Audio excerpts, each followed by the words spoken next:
Welcome to Jason's Book Club. I'm Jason. So, last time we talked about John Scalzi, and I finished Redshirts, and I'll talk about that. But first, I thought I would take an opportunity to talk about Ready Player One. So, it's out. It's been out for a while now. The movie's been out. And after I read The Martian, I made a vow that I would never finish reading a book and then go watch the movie in the same day. Because while the movie The Martian was really good, it didn't stack up to the book. But of course, it's not. The book was longer, more detailed, and all those things, right? But of course, then it was a letdown. So I decided, when I heard that Ready Player One was coming out, it was going to be a Spielberg movie, that I would try and read it. I would read it a year before it came out. So at least then there'd be some distance between the book and the movie for me. I loved the book. The book was awesome. It's a it's pop culture soup. It's a mystery challenge overcoming good versus evil, virtual world, real world, like money, friendship, all of these just great concepts in a book. I loved the book. I thought it was so much fun. So I was a little apprehensive, actually, when I heard it was going to be a movie, because I'm like, well, when I realized it was going to be a movie, because it was like, there's so much here, right? And so what is Spielberg going to do with this? So I started seeing trailers, and cool, right? The stacks. If you haven't read it, I'm not going to spoil it. Although I could spoil the movie, and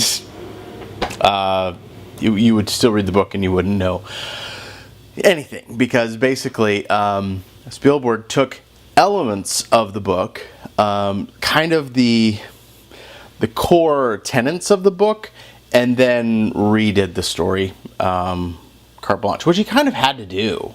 Because there's just so much, right? But the way that it was almost like you had to have read the book to enjoy the cool things that he picked out of it.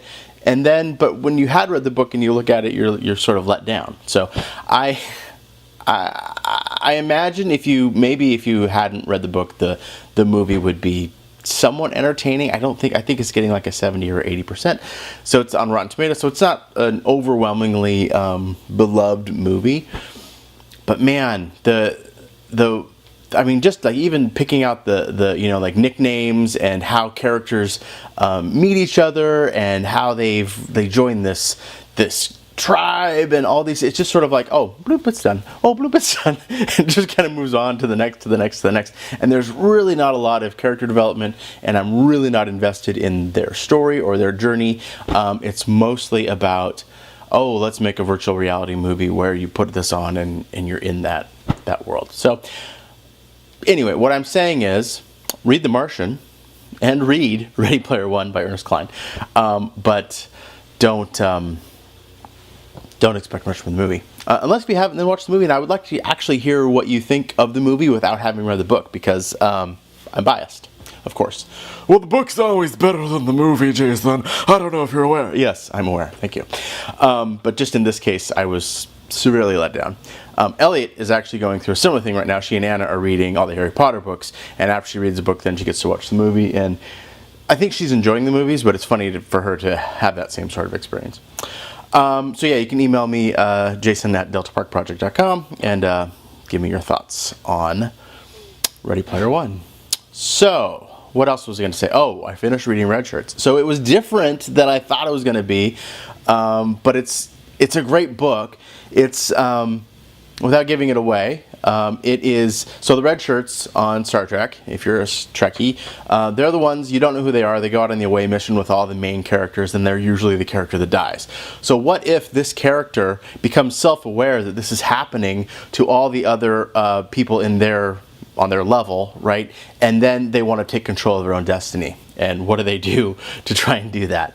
And so that's what happens. And it's fun. It's completely, you have to buy into the world 100% in order for it to be fun. So there's that. But it's cool. I enjoyed listening to it, and I would recommend it. So that was great. And then the book that I read, I just finished today, was the new Louie Anderson book. He wrote Letters to His Dead Mother. Now that he is playing basically his mother on Baskets, he plays Christine Baskets. It's the Zach Galifianakis rodeo clown show. And actually, Anna and I have only ever watched the first one. But the first 2 seasons are on Hulu, so I think I'm going to watch that now. I'm going to talk about that book and other comedy autobiographies in probably the next episode. So I'm not going to go into that today, but I did enjoy it. I enjoyed it, and I liked it because it wasn't just, well, and then I did this in my career, and then I did this in my career, and then I started this, and then I was in this movie, and right? It's a deeper dive. He's writing letters to his mom, asking questions, and it's a very full book, not just and then this happened, and this happened, which is kind of like a lot of the autobiographies of comedians that I've read. That's what they are. Which, if you really like the person, it's good, but if you don't really, I mean, I like the person, but I don't really care that they worked at the mall. Orange Julius, it just doesn't really do anything for me. So, there you go. Redshirts, check it out. John Scalzi. Ready Player One, read it. Oh, and we can talk about Artemis, which is Artemis, I get confused between The Martian and this. So the Artemis is the follow-up from The Martian. Is it Ernest Cline? Yes. And then Armada is the the next book that after Ready Player One. So, and both of those books I didn't really like, the sequels, but Martian and Ready Player One I did like. So, anyway, you can also follow me on Goodreads. I kind of keep up going what I'm actually reading and sort of started and didn't. I have like 5 books that I'm in the middle of, but I'll put a link here. I think it's goodreads.com/Jason M. Ruby. This is accurate. And follow me there. Thank you. Bye. Seacrest? Do I say Seacrest out on this show? I don't know.